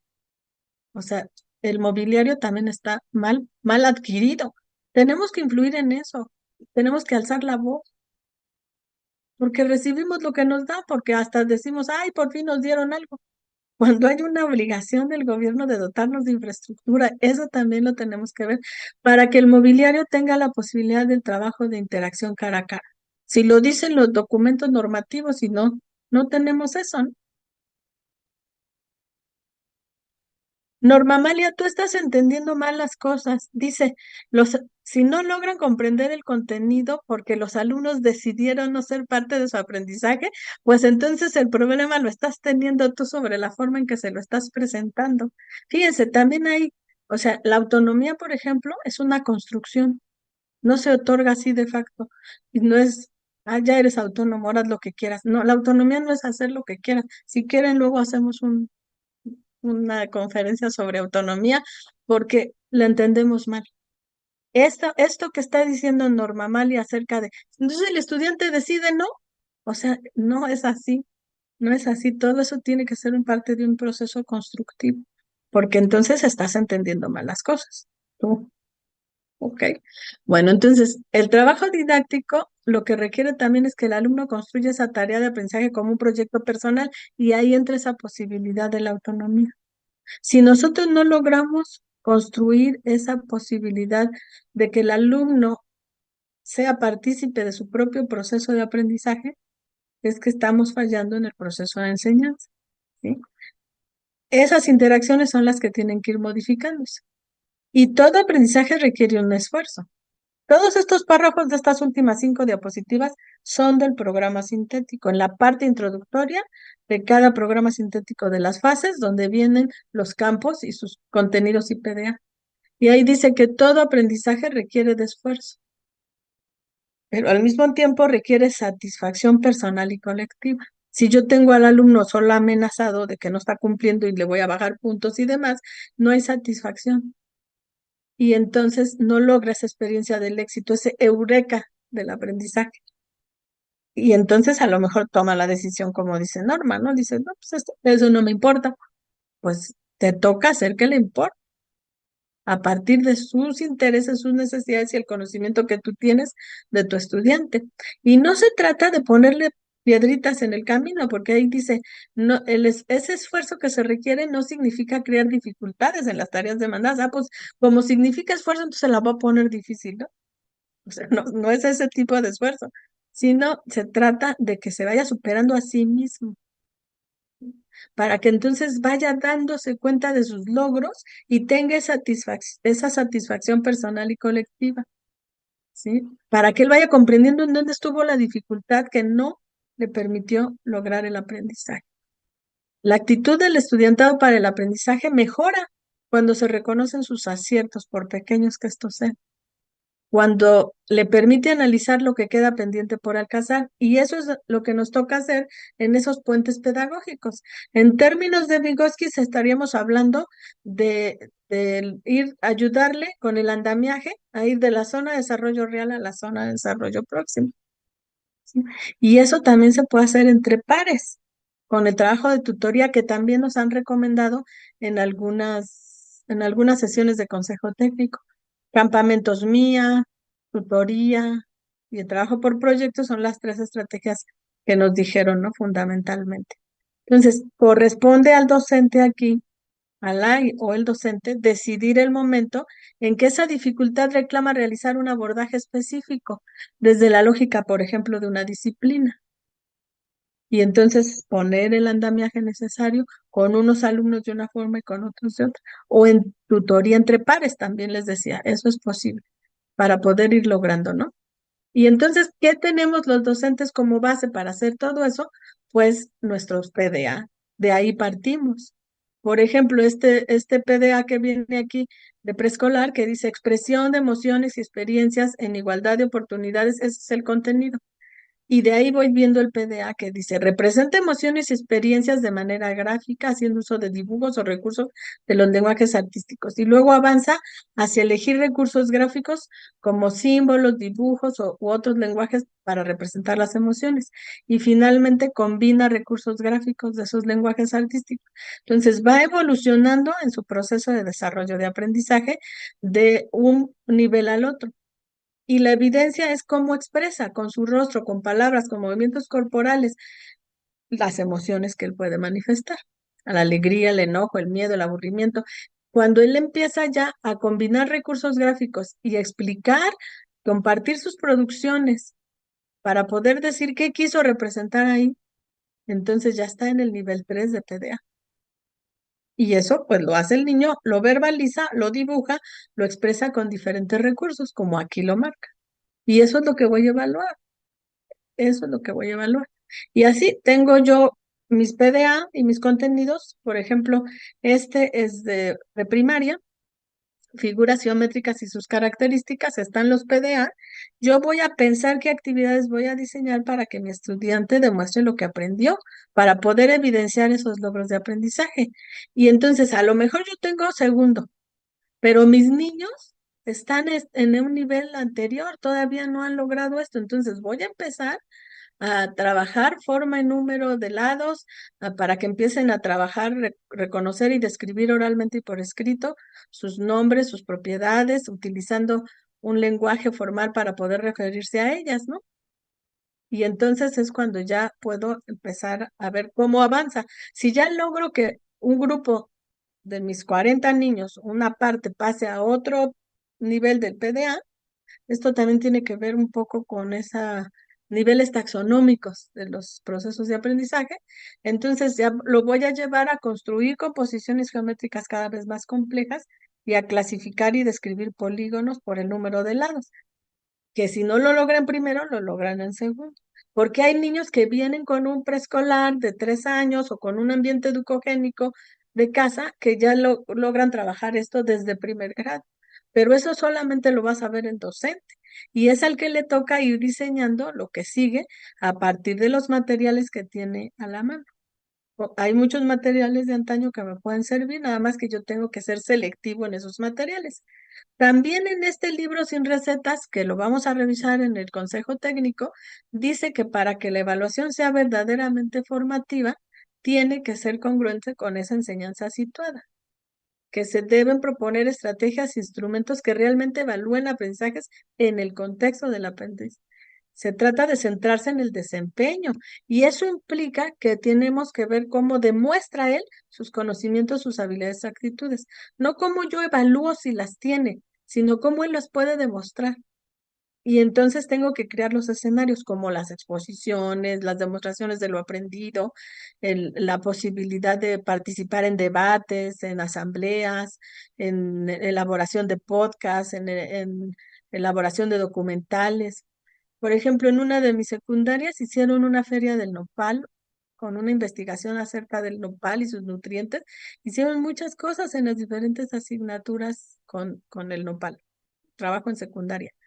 En otra ocasión, a partir de la propuesta del maestro español, porque ahí puede surgir a partir de uno de los docentes que está viendo una posibilidad. Él propuso que trabajaran lo de los movimientos sociales porque venía lo del 2 de octubre. Y entonces trabajaron el análisis de los movimientos sociales e hicieron como producto unas revistas y ellos eligieron qué tipo de revista. Entonces unos hicieron unas como muy interesante, por ejemplo, y les hicieron su editorial y su portada y otros hicieron un documental, porque también eso hacemos, unificamos. Todos van a ser tríptico, todos van a ser mapa conceptual. No, pues ellos que vayan tomando decisiones para que no pase esa negativa que decía la compañera Norma, ¿no? Entonces, la evaluación formativa, para que sea formativa, es necesariamente situada. Y ese programa evaluativo, ese programa analítico y su evaluación deben ser experienciales y basados en actividades que vayan aproximando al estudiante a la realidad, en donde él pueda mostrar conocimientos, habilidades y actitudes en acción. En una feria de ciencias, por ejemplo, increíble. Yo iba pasando, observando los stands de los niños, y un niño de repente me aborda y me dice, oiga, ¿usted usa desodorante? Y me empieza, y le digo, sí. ¿Por qué usa desodorante? Pero con una habilidad del niño para interactuar con la persona, y saben que era su desodorante, ni siquiera había hecho ningún proyecto complejo. Era un pegamento de esos en barra al que le había puesto un forrito que decía desodorante. Y entonces él estaba ofreciendo su desodorante y hablaba de las propiedades del desodorante y que si usted hace ejercicio y que además este no daña la capa de ozono y que además es hipoalergénico. Y yo le digo, ¿y qué es eso de hipoalergénico? Y te explicaba lo que era hipoalergénico y todo eso que él había investigado del desodorante. No hizo un desodorante. La feria era de ciencias y él no hizo, pero hizo su producto hipotéticamente. ¿Sí? Y otros hicieron otras cosas, ¿no? Entonces los niños son capaces de presentar de diferente manera para que demostrar sus aprendizajes y eso es lo que nosotros tenemos que plantear los escenarios. Eso es lo que nos toca, crear los escenarios para que ellos reproduzcan en el aula lo que acontece en la realidad. Eso es lo que tenemos. Bueno, finalmente, este libro de Sin Recetas, fase 5 también la fase 6 trae. O sea, tenemos que leerlos todos, ¿eh? De la fase 1 hasta la fase 6. Tenemos que analizar lo que nos dice, por ejemplo, sobre la evaluación formativa y sus características.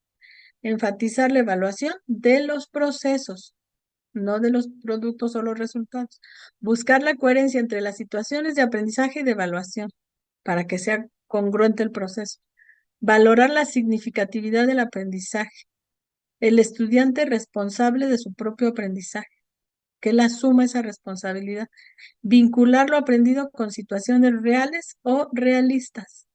Poner los escenarios para que eso se muestre. Diferenciar los logros de cada uno de los estudiantes.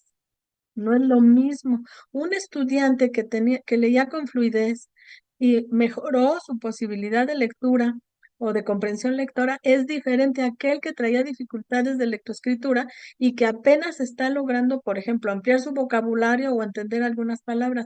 Y los dos pueden tener 10, porque la evaluación es de cada uno.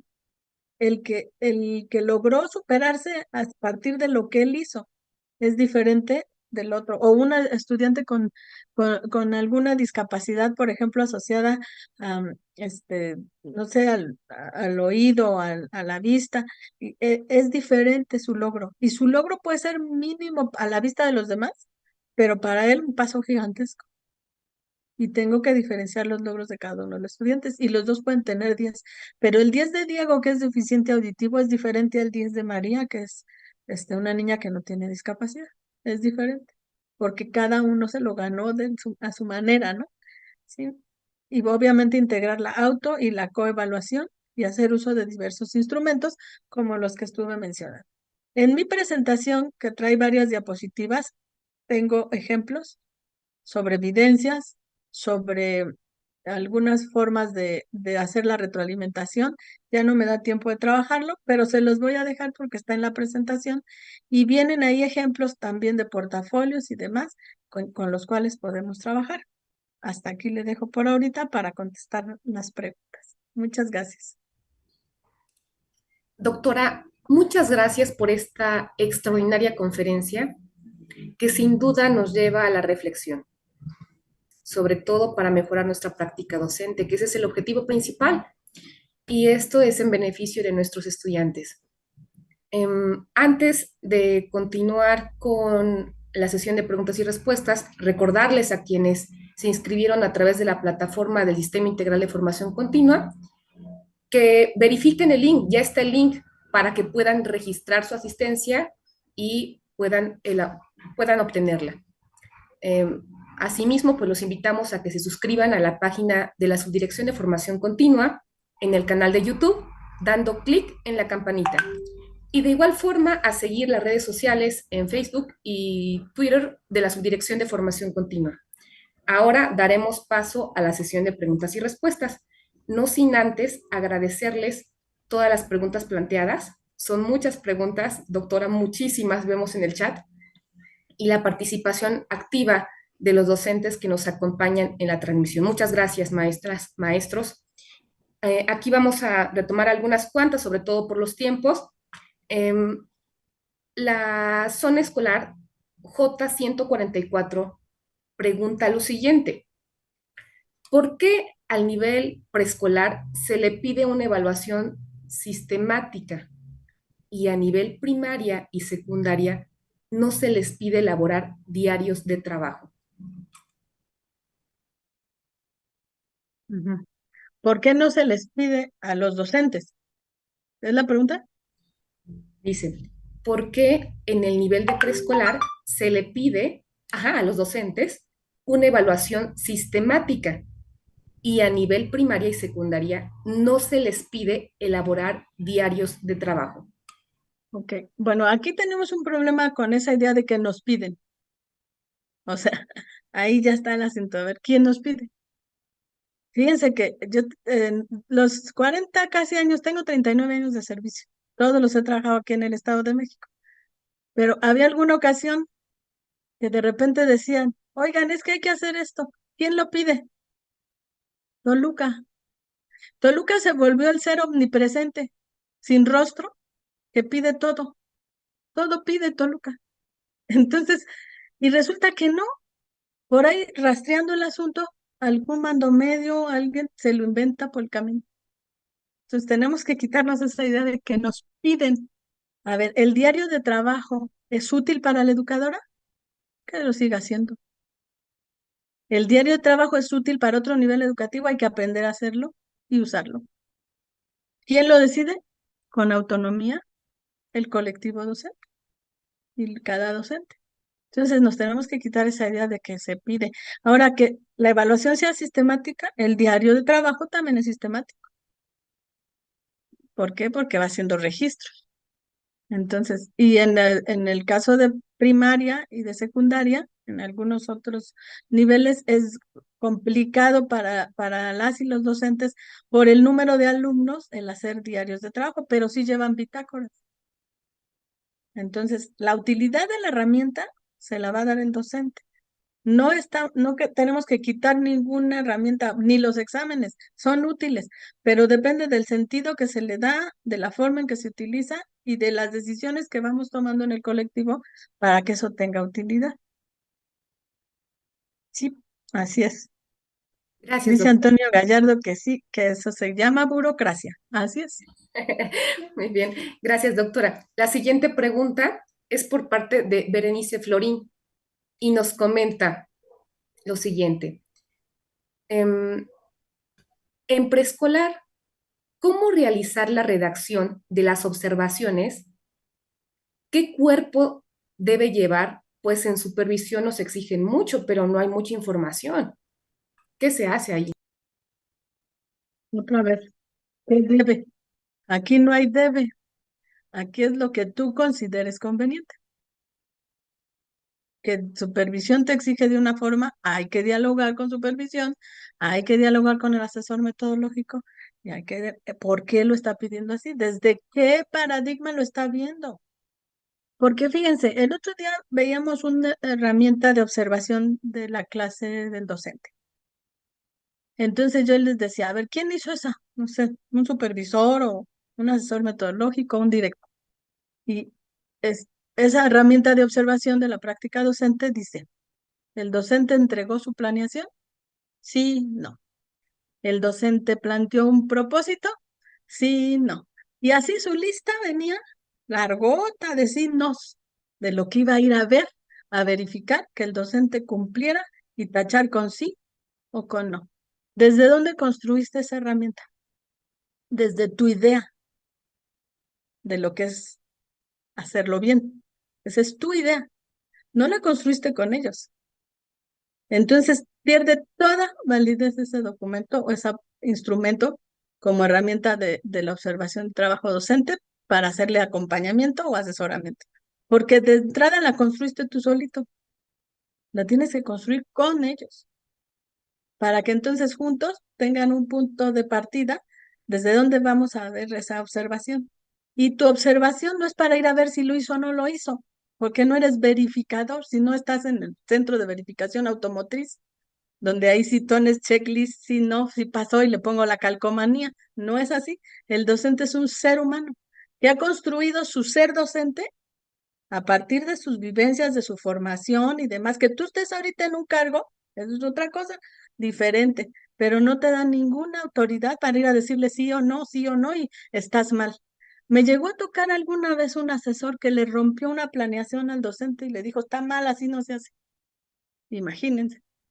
Pero con ese mismo autoritarismo me tocó a mí, mi prefecta de secundaria, que tenía tijeras en la entrada y nos descosía la falda porque la falda tenía que ser abajo de la rodilla. Y con ese mismo autoritarismo, el docente saca al alumno del salón y ni le explica por qué y te sales. O sea, ese autoritarismo lo sufrimos todos, los docentes, porque estamos acostumbrados a un mundo de jerarquías donde aquel tiene autoridad simplemente porque tiene un cargo jerárquico. Entonces, esa idea de es que cómo deben ir las boletas, pues lo deciden ustedes. ¿Qué tipo de observaciones van a hacer? Las que ustedes consideren pertinentes. Es que supervisión nos pide, pues que te argumente por qué, a ver si te convence. O sea, no nomás porque pida ya lo tengo que hacer. Yo digo no a cada rato. A cada rato digo no, ya me ponen tache en todos lados. Pero, por ejemplo, que va a haber concurso de Spelling Bee. ¿Van a creer eso? O sea, eso es en Estados Unidos. Aquí no hay eso, porque el enfoque de enseñanza del inglés no tiene que ver con el deletreo de palabras en inglés. Entonces, ¿cómo creen? Ah, no, hay concursos de spelling, Bee, que todos tenemos que ir al concurso de spelling. Bee. No, pues no, no, porque no es congruente. Y no vamos. Claro, les pregunto a los directores si quieren, vamos, pero a ver qué opinan, ¿no? Y sus maestros de inglés, ¿qué opinan? Pero no, porque ya dijeron, tengo que hacerlo. Y luego ese ente omnipresente que ni es ni nombre ni apellido tiene, esa lo pidieron del departamento, de la subdirección o de Toluca. Y entonces, pues ahí, y la autonomía es donde tenemos que irla conquistando poco a poco, entre todas y todos, porque sí tenemos algunas actividades que son impuestas así, o algunas incluso nosotros nos las autoimponemos. Pero también tenemos colectivos que están buscando el usar la autonomía como pretexto para no hacer. Eso también.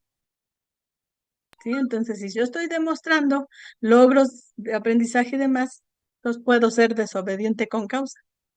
Pero si no, pues no puedo ser tampoco. Porque entonces sí me toca enderezar algunas cosas. Porque esa autoridad me confiere el ser supervisor de la zona. Porque hay cosas que sí están rechuecas, ¿no? Y que no tendría por qué aceptarse nomás en aras de la autonomía. Entonces, todo eso tenemos que irlo regulando. Gracias, doctora. Perdón, aprovechando, Y podrían... luego tenemos, por ejemplo, Mónica dice, de seguro es supervisora. Pues yo también soy supervisora, Mónica. Y dice que mejor hay que argumentar cómo debería ser. Pues claro, o sea, no se trata de supervisión, lo pide, ¿no? No se trata, sino sí, se trata de dialogar, argumentar y tomar decisiones conjuntas. De eso se trata. Y esa es la construcción de la autonomía. Sí, perdón. Gracias, doctora. Muy amable. Aquí nos solicitan de favor pedirles a los supervisores, supervisoras, coordinadoras, coordinadores de área que registren su asistencia de igual manera. Doctora, vamos con la siguiente pregunta y es por parte de Javier Marcial. Nos dice, ¿cómo incentivar y motivar la evaluación en los estudiantes? Ok. Bueno, les digo, el aprendizaje implica emociones, implica entusiasmarse, motivación. Entonces, desde ahí, no por la evaluación misma, o sea, no por ganarse el punto, porque si seguimos amenazando con bajar puntos o prometiendo puntos para las calificaciones, es que una maestra me dice, ya estoy trabajando junto con el maestro, yo soy de matemáticas y ya estamos trabajando con el de artes, porque el de artes les va a tomar en cuenta el trabajo que hicimos. Esa es su idea de que está trabajando con el de artes. O sea, porque el trabajo que hicieron en matemáticas, que era así de esos teselados, donde ven, bueno, era un de geometría con teselados. Y entonces ella dijo que ya estaba trabajando con el de artes, porque el de artes le iba a contar el trabajo que hicieron en matemáticas en su calificación. Eso no es trabajar con el de artes, porque no está abonando a los PDA y a los contenidos de artes. Entonces, es de veritas que son ideas nuestras. O sea, las tenemos bien metidas y ni sabemos por qué. Entonces, todo eso es lo que tenemos que trabajar para ir modificando nosotros nuestra forma de ver las cosas, para que entonces el alumno se entusiasme con el aprendizaje y entonces obviamente se interese en lograr una valoración de sus logros por él mismo, por sus compañeros. O sea, claro que le entusiasma el que él pasó a ser parte de un debate y con sus argumentos convenció a la mayoría, y entonces le aplaudieron y entonces todos dijeron unánimemente que le pongan 10, que le pongan 10, o sacaron sus banderillas del número, ¿no? Para evaluarlo y todos, así como en los programas de televisión, ¿no? Cuando van a descalificar a un artista que fue a hacer algo y todos, 10, 10, o sea, si el público también, pues acá también. ¿Y qué dice el público? Que le pongan 10. Entonces, ¿cómo no se van a entusiasmar? Claro que se van a entusiasmar. O sea, la escuela tiene que ser una fiesta.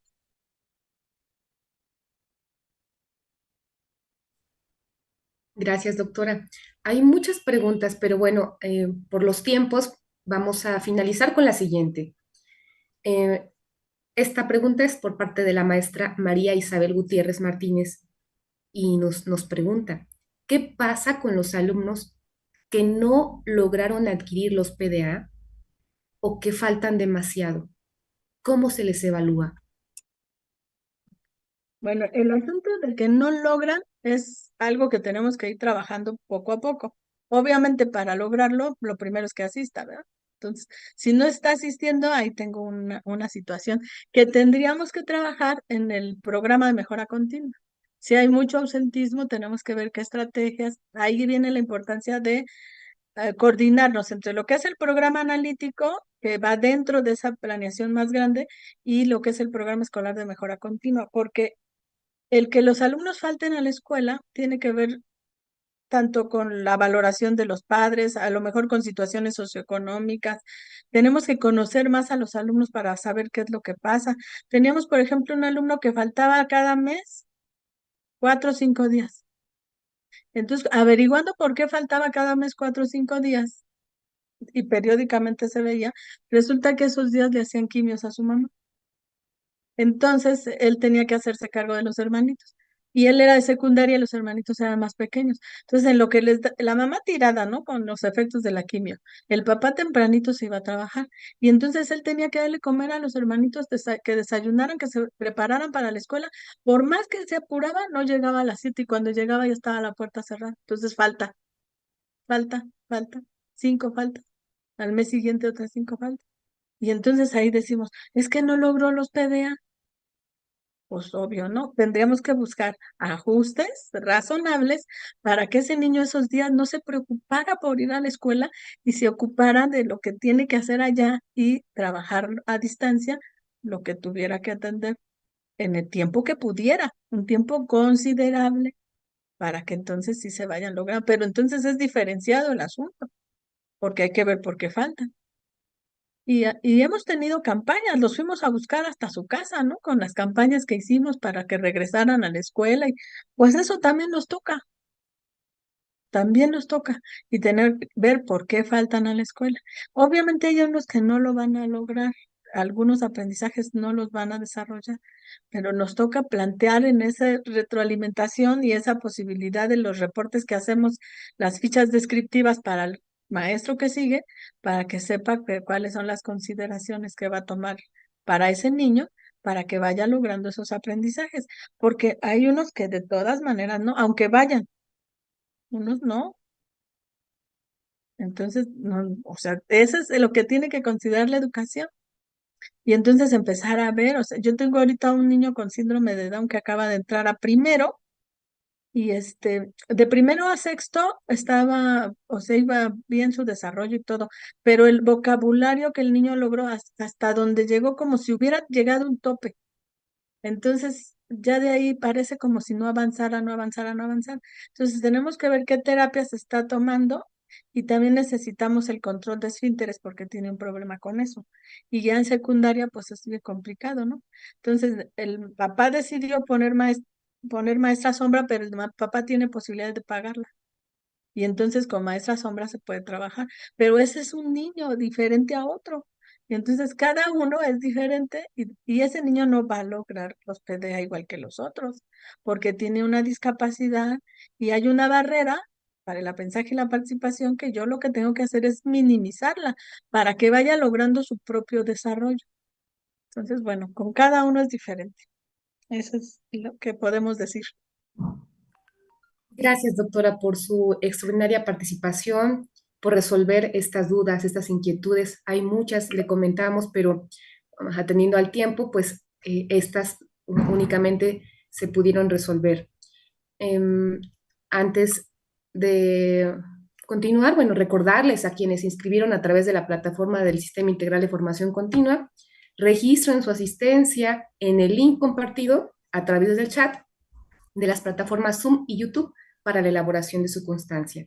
Y bueno, a continuación cedo la palabra a la maestra Lidia Mercado Telles en representación del doctor Jesús Vargas Miranda, subdirector de formación continua, quien hará entrega de un reconocimiento a la doctora Heréndira Piñón Avilés por su destacada participación.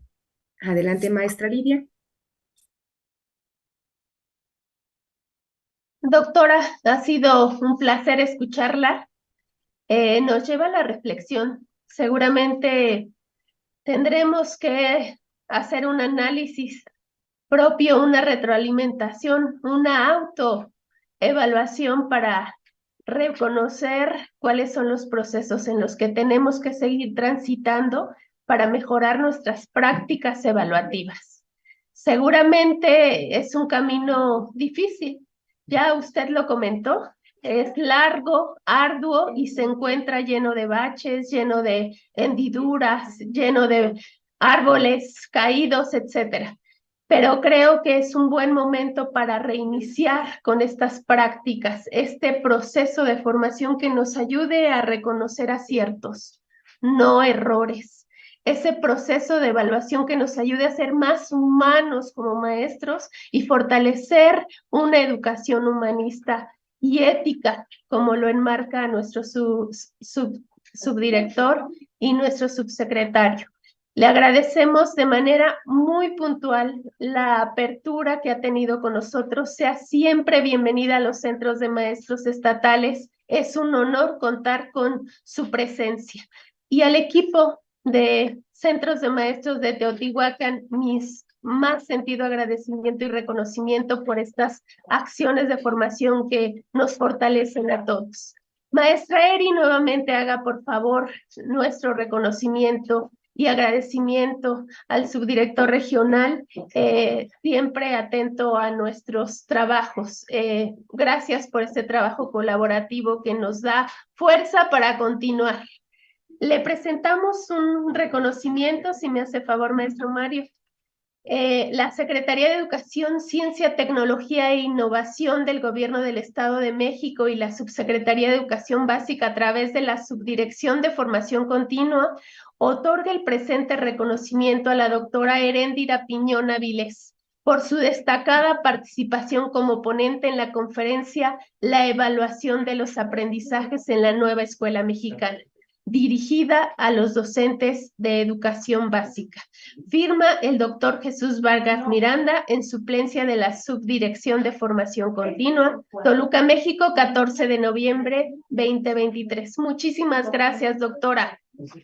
Gracias. Muchas gracias a ustedes, gracias al doctor Jesús Vargas y al doctor René Palacios. Gracias. Gracias, Susi y su equipo del Centro de Maestros por invitarme, a los 26 coordinadores de centros de maestros, que les digo que son como parte de mi familia, porque ahí estuve también, y a todos los supervisores escolares y coordinadores de área de la región Zumpango. Muchísimas gracias.